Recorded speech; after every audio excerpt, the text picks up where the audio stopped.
Hello guys, welcome to the channel Ayurveda with Vaishnavi. आज का हमारा टॉपिक है समास। समास हमारे बीएमएस संस्कृत के सिलेबस में पेपर 1 में 20 मार्क्स के लिए आता है, जिसमें से 5 एमसीक्यू, एक एसएक्यू और एक एलएक्यू आता है। एसएक्यू में हमें बस समास का विग्रह करना होता है या समास करना होता है, ज्वाइन करना होता है बेसिकली। और एलएक्यू में हमें विग्रह और उसका टाइप भी लिखना पड़ता है कि कौन सा टाइप का है, जैसे तत्पुरुष है, द्वंद्व है या अव्ययी भाव समास है।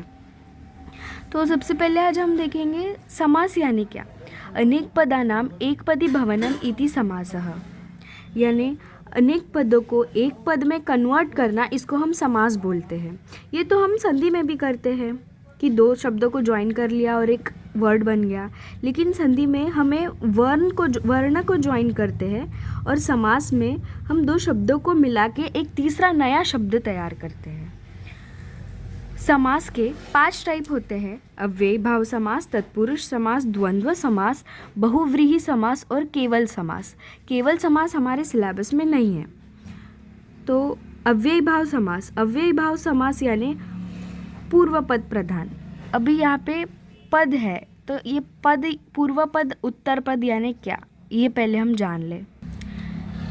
यहाँ पे 2 पद है, सीता, रामो। तो यहाँ पे 2 पद है, सीता, रामो। पहला पद है सीता और दूसरा है रामो। तो पहले पद को हम पूर्व पद बोलते हैं और सेकंड वाला है उसको उत्तर पद बोलते हैं। ये थ्रू आउट द समास आपको याद रखना है, बहुत इम्पॉर्टेंट है।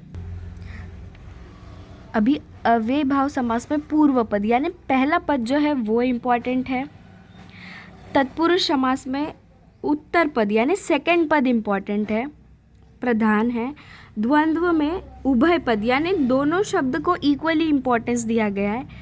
बहुव्रीहि समास में अन्य पद प्रधान, अन्य पद यानी जो समास में जो 2 शब्द है वो 2 इंडिविजुअली इम्पॉर्टेंट ना होके तीसरा कोई और शब्द इम्पॉर्टेंट है, उसको बोलते हैं बहुव्रीहि समास। केवल ये हमारे सिलेबस में तो नहीं है।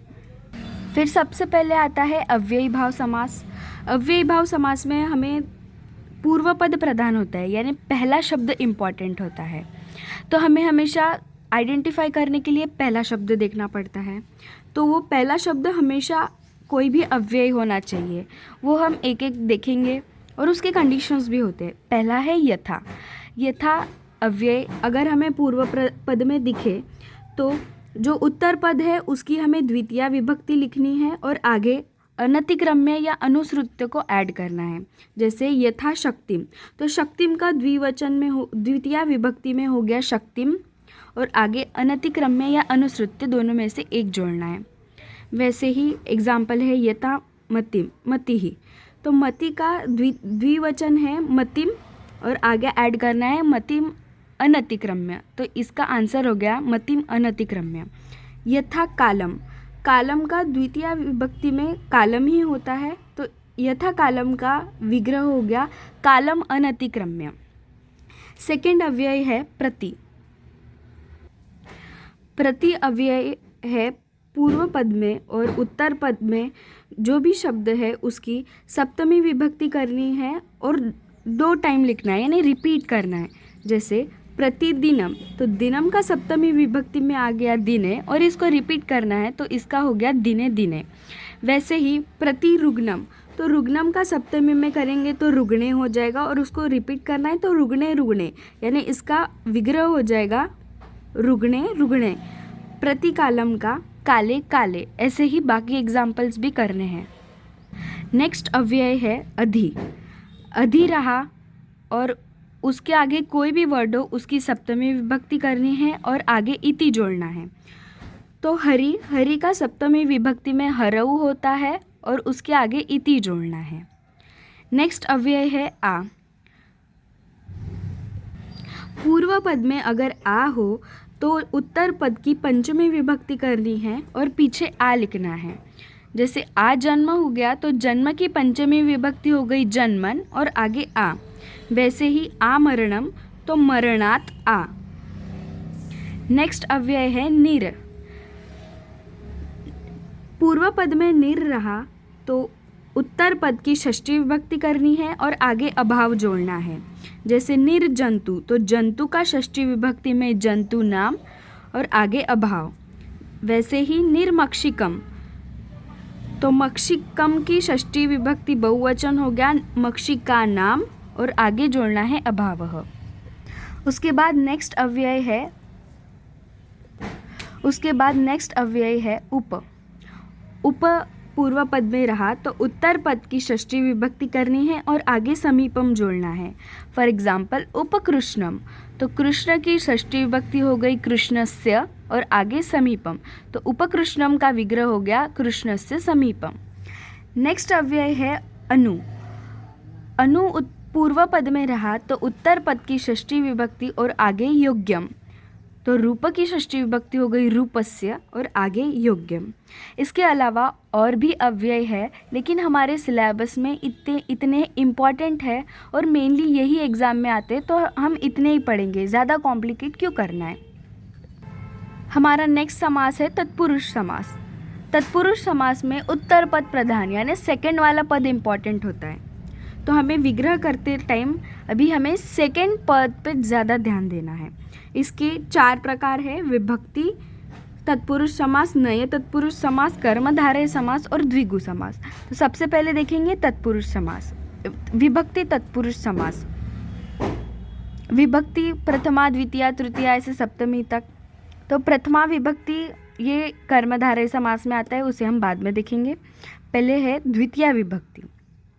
द्वितीया विभक्ति में जैसे तत्पुरुष समास में उत्तर पद प्रधान है, तो हमें उत्तर पद में श्रित, अतीत, पतित, गत, अत्यस्त, प्राप्त, आपन्न ये शब्द ढूंढने हैं। अगर ये शब्द हमें उत्तर पद में मिले तो हमें समझ जाना है कि द्वितीया विभक्ति तत्पुरुष समास का ये एग्जाम्पल है।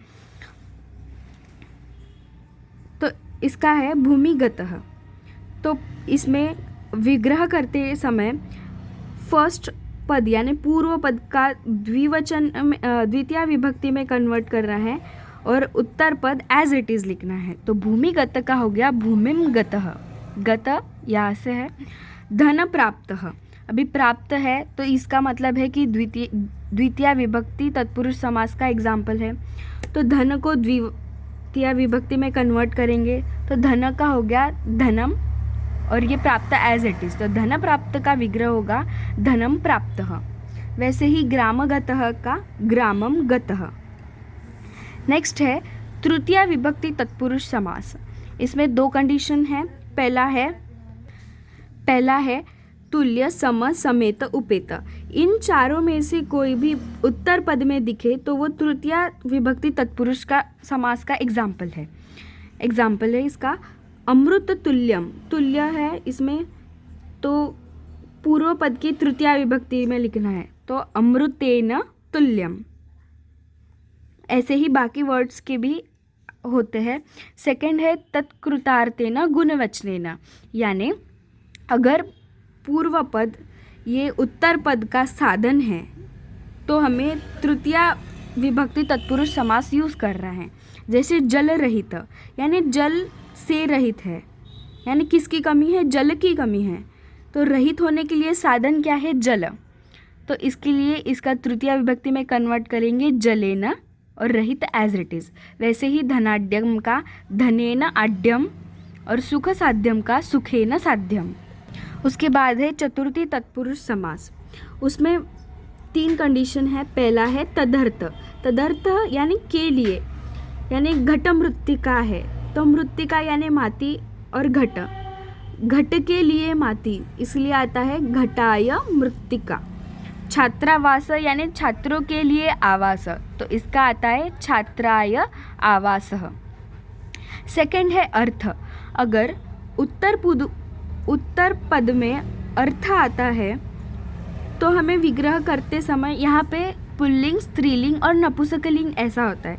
जैसे पुल्लिंग है तो विग्रह करते समय चतुर्थी करके अयम जोड़ना है, स्त्रीलिंग है तो चतुर्थी विभक्ति करके इयम जोड़ना है, और नपुंसकलिंग है तो चतुर्थी विभक्ति करके इदम जोड़ना है। थर्ड कंडीशन है बलि, हित, सुख, रक्षित। इन चारों में से कोई भी उत्तर पद में आता है तो पहले शब्द की चतुर्थी विभक्ति करनी है और next word as it is लिखना है। एग्जाम्पल है काक बलि, काक का चतुर्थी विभक्ति में काकाय और बलि एज इट इज़। नेक्स्ट है पंचमी तत्पुरुष समास। उसमें दो कंडीशन है। पहला भयन, भयेन, भयेन यानी भयभीत को इंडिकेट करने के लिए कोई भी शब्द हो वो आया तो पंचमी तत्पुरुष लगाना है। तो व्याघ्र भीतः, व्याघ्र यानी बाघ, भीत यानी डरा हुआ, यानी बाघ से डरा हुआ। तो व्याघ्र यानी पूर्व पद की पंचमी करनी है और next word as it is लिखना है। तो व्याघ्र भीत का हो जाएगा व्याघ्रात भीतः।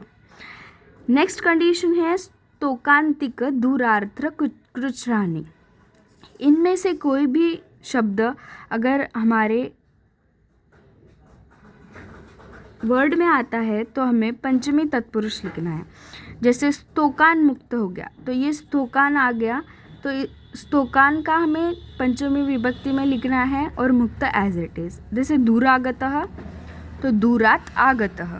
ऐसे षष्ठी विभक्ति, षष्ठी विभक्ति में जैसे हम कारक में करते हैं काकी के, वैसे ही यहाँ पे भी जैसे मनोविकार, मनोविकार मन का विकार, तो मन की षष्ठी विभक्ति और विकार एज इट इज़, मनो का मनसः विकारः।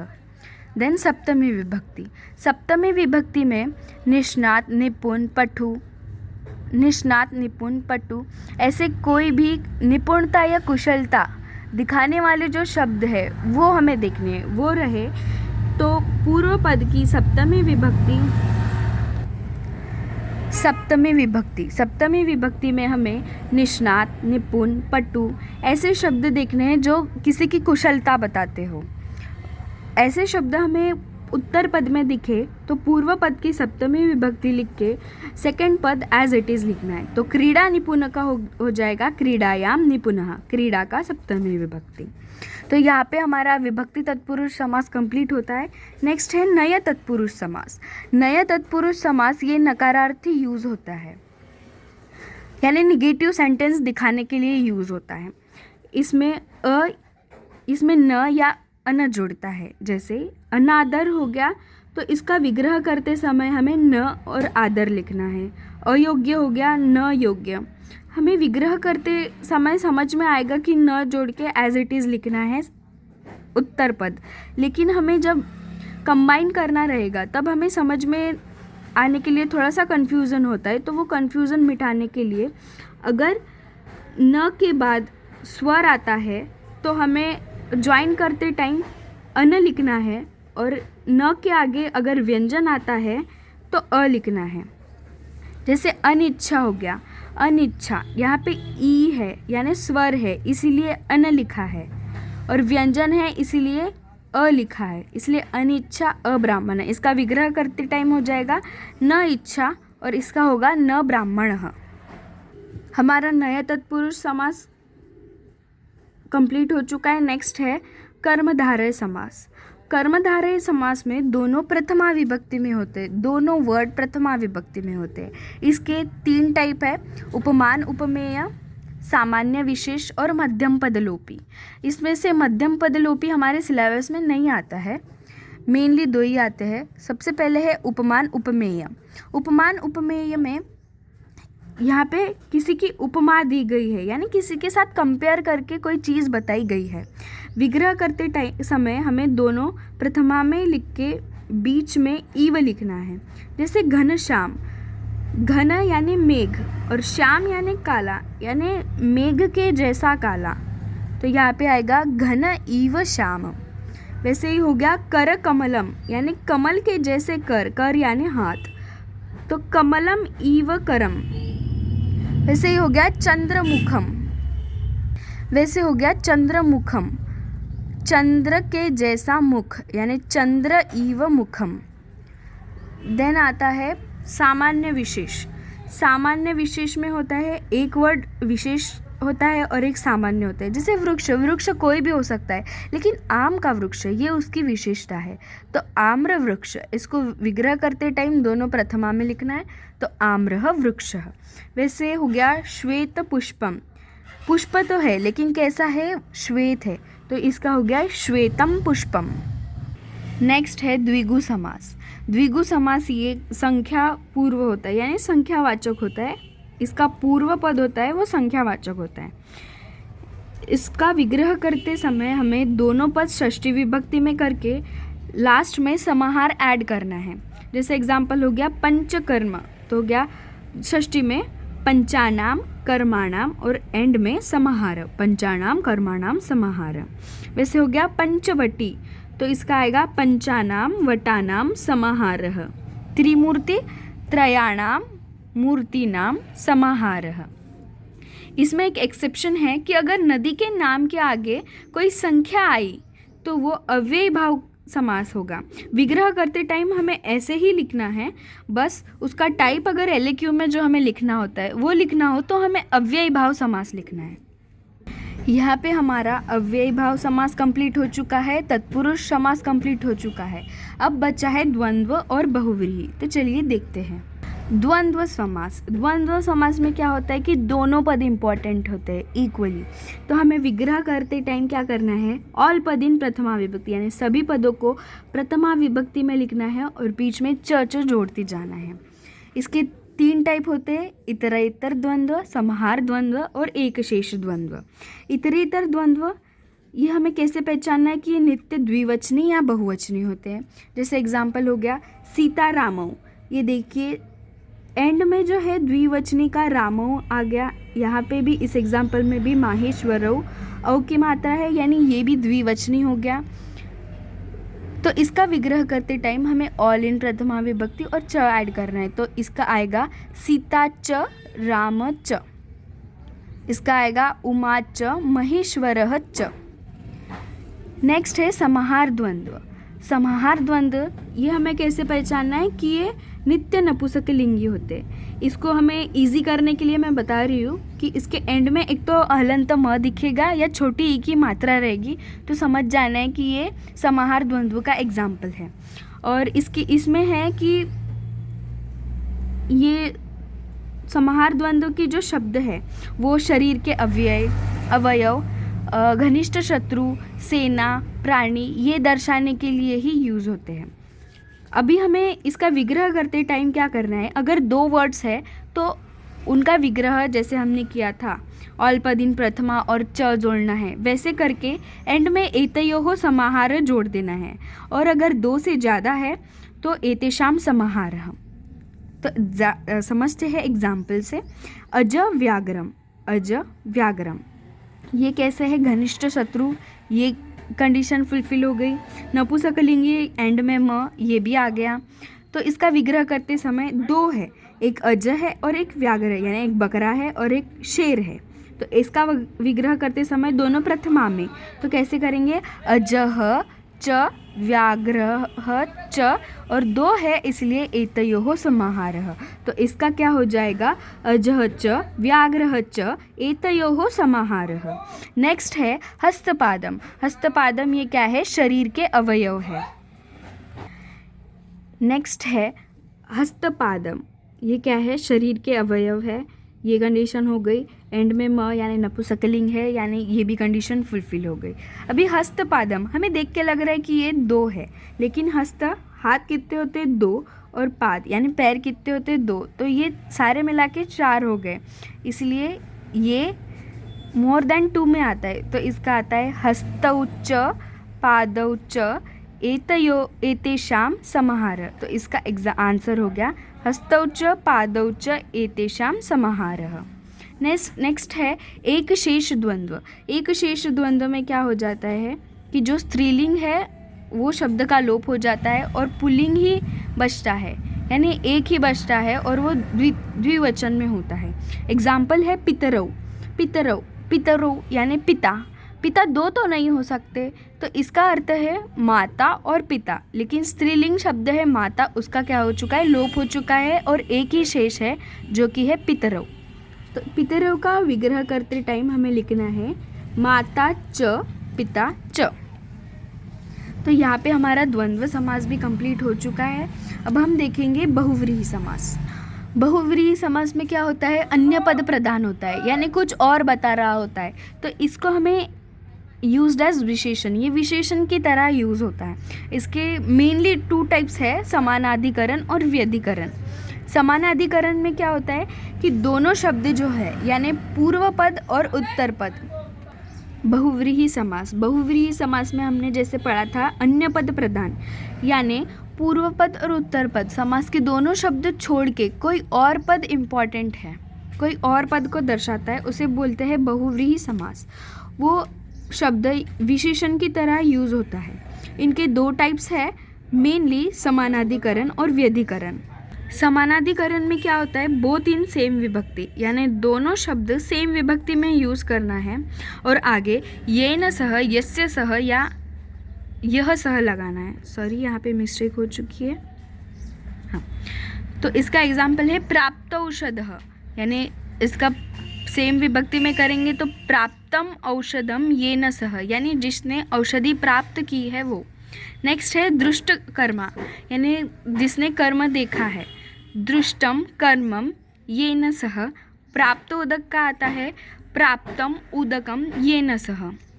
तो इन शब्दों से हमें समझ में आता है कि किसी और को, जैसे दृष्ट कर्मा है, दृष्ट कर्मा ये गुण वैद्य का है, तो ये हमें वैद्य को दर्शाता है, यानी अन्य पद को दर्शा रहा है। नेक्स्ट है व्यधिकरण। व्यधिकरण में क्या होता है कि दोनों शब्द जो है वो डिफरेंट विभक्ति में हमें यूज़ करना है। जैसे एग्जाम्पल हो गया कंठ कालः, यानी काल जिसके कंठ में है, यानी ये शब्द हो गया है शिव जी, भगवान शिव के लिए। तो कंठ में है तो सप्तमी विभक्ति कंठे कालः यस्य सः। वैसे ही हो गया चक्र पाणी, पाणी यानी हाथ, हाथ में, यानी चक्र है जिसके हाथ में, यानी चक्रम पाणौ यस्य सः। नेक्स्ट है इसमें और एक आती है सहपूर्वपद। नेक्स्ट आता है सहपूर्वपद, ये भी बहुव्रीहि का ही टाइप है, लेकिन उतना यूज़ नहीं होता है, एक आधा एग्जाम्पल आ जाता है। जैसे स कफ, यानी आगे इसके पूर्व पद में स रहेगा और नेक्स्ट कोई भी वर्ड, तो उत्तर पद का तृतीया विभक्ति में करके सह जोड़ देना है। जैसे स कफः तो कफेन सह, स मेदः मेदेन सह, स आमः आमेन सह, ऐसे ही करना है। तो यहाँ पे हमारा बहुव्रीहि समास कंप्लीट हो चुका है। मैंने जितना वीडियो में बताया उतना भी आपने अगर समझ लिया अच्छे से तो आपका यूटी का पेपर आराम से निकल जाएगा, निकल तो जाना चाहिए। तो इसकी प्रैक्टिस करने के लिए आपको संहिता के बुक में जो श्लोक में जो वर्ड्स है और तो इसकी प्रैक्टिस के लिए आपको एग्जाम्पल संहिता के श्लोक से करनी पड़ेगी, या फिर कोई आपके पास मॉडल क्वेश्चन पेपर होगा, वो क्वेश्चन पेपर ट्राई करके देख लो, हो जाएंगे, मैक्सिमम तो हो जाएंगे।